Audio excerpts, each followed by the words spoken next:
สุขกายสบายดีสุขีเจริญพรคือว่ามื้อนี้โอกาสดี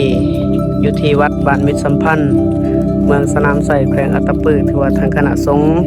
ทางสามเณรพ่อแม่ครูบาอาจารย์แต่งเกียม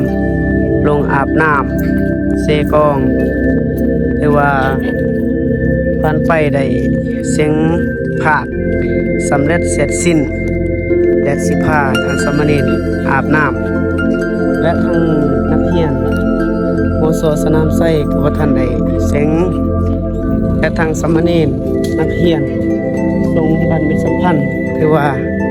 เสียงเป็นทีหวยแล้วและมื้อนี้ทางพวกครูบาได้อาบน้ำคือว่ายินเขาว่าน้ำเย็นขนาดก็ฝนตกใหม่ๆปลาขึ้นกระไรและทางมื้อนี้แม่นเบื้องแคมเซ่บอนเขาเจ้าแต่ช่วงเหือแต่ละปีหรือว่าเป็นบอนช่วงเหือของเมืองสนามไส้และต่อไปทางอาตมาสิได้พา FC ทุกท่านทุกคนผู้ที่มาเบิ่งในขณะนี้สิพาไปเบิ่งบรรยากาศและทิวทัศน์ธรรมศาสตร์ภายในแคมเซ่กองแต่ใต้หอดเหนือ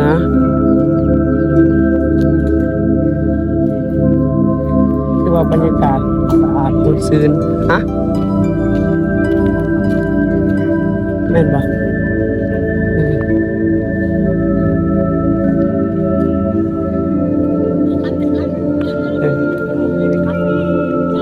ว่าเบิ่งลมก็สิประมาณนี้เต็มแต่สามเณรลงอาบ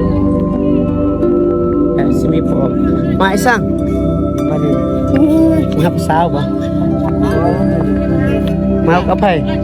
เขา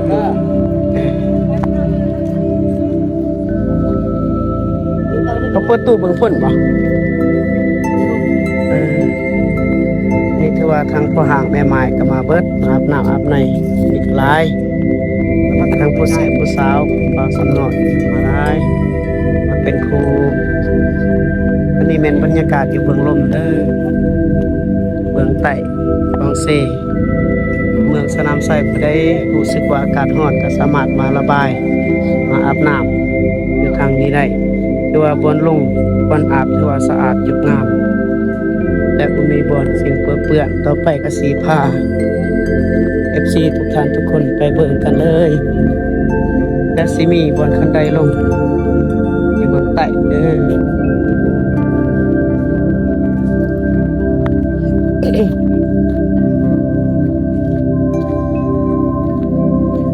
และทางสามเณรก็แม่นได้ลงเทียบหอยแล้ว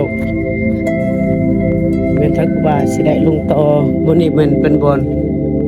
แทบระดับคลองน้ำคือเวลาฝนตกก็สิได้แทกน้ำขึ้นและน้ำบกสิได้แทกระดับน้ำลงสิประมาณนี้ไปเลยว่าสะอาดแห้งเลยใช่ครับเลยงามหลาย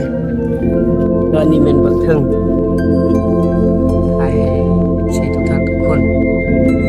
แต่เมื่อนี้ก็สิมีระดับของน้ำเขาแทกระดับของน้ำ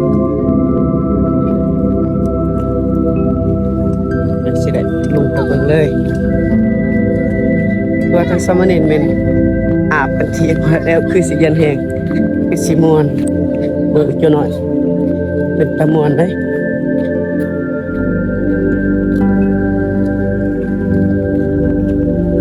ว่าเบิ่งไปก็สิประมาณนี้เด้อคนอาบน้ำก็สะอาดหลายและสะอาดแห้งทั้งพอออกและสามเณรก็เต็มผ้าเหลืองใส่เป็นจุดตัวอันนี้เป็น FC ที่เบิ่งส่งอยู่ถึงผู้ที่อยู่ถึง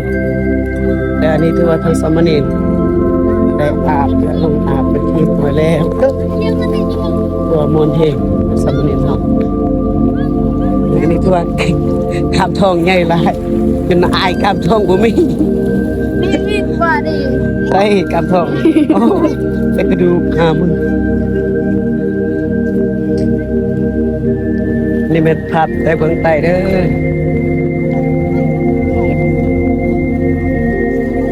เป็นภาพบรรยากาศออกบรรยากาศแล้วแต่ทางบนนี้เป็นทางสมณีกำลังมา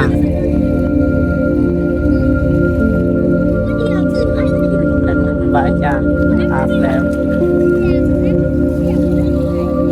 ก็สามารถอาบได้เด้อระวังเด้อผู้ใดลอยน้ำบ่เป็นหั่นเด้อแต่องค์ลอยน้ำบ่เป็นหั่นเป้เป็นบ่ลอยน้ำช่วยผู้ใดลอยน้ำบ่เป็นอาบน้ำคุณเอานี่เป็นทางสมณีที่วัดบ้านมิตรสัมพันธ์เพื่อมวลหลาย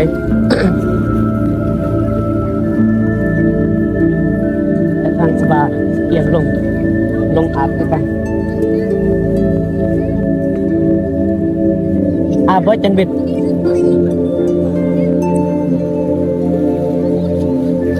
ไปคงอยู่นี่แหละถ้าขอถ่ายก็เบิ่งนี่กระสีได้ถ่ายนี่เด้อน้อยก็อาบเย็น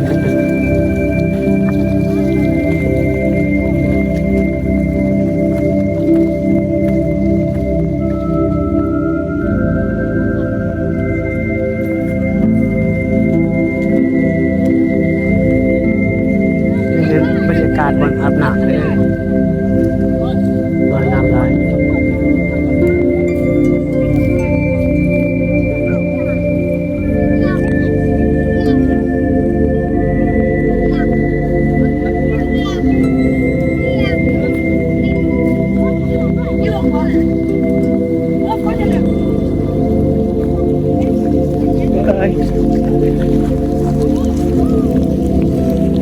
เด็ดไปถ่ายเลยเด้อ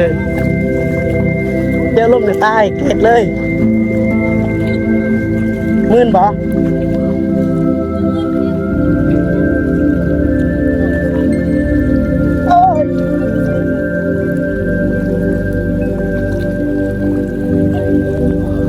ไปไกลได้จุดหน่อยได้จมน้ำไปได้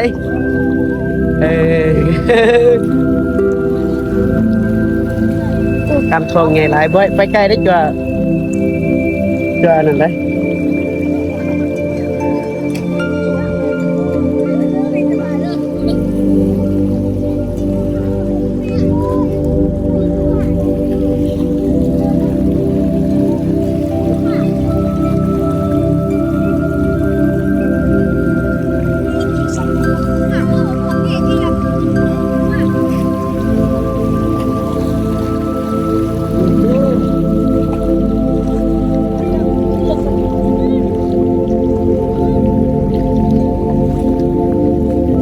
สิคอยถ่า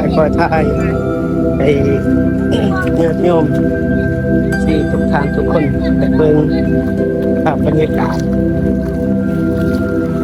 วันอาบน้ำว่ามวนของซ้อนแล้วก็ไปสิได้ไปอาบอยู่พุ่นและถ่ายให้ FC ทุกทางทุกคนไปอาบเบิ่งคนให้ FC ทุกทางทุกคนได้เบิ่งไปนำและคลิปนี้ก็สิได้เป็ดเพียงส่ำนี้และขอขอบใจนำ FC ทุกท่านทุกคนที่เข้าเบิงที่รับชมคลิปในอาตมาในครั้งนี้ขอให้มีความสุขความเจริญมีอายุวนะพละด้วยเถิดสาธุ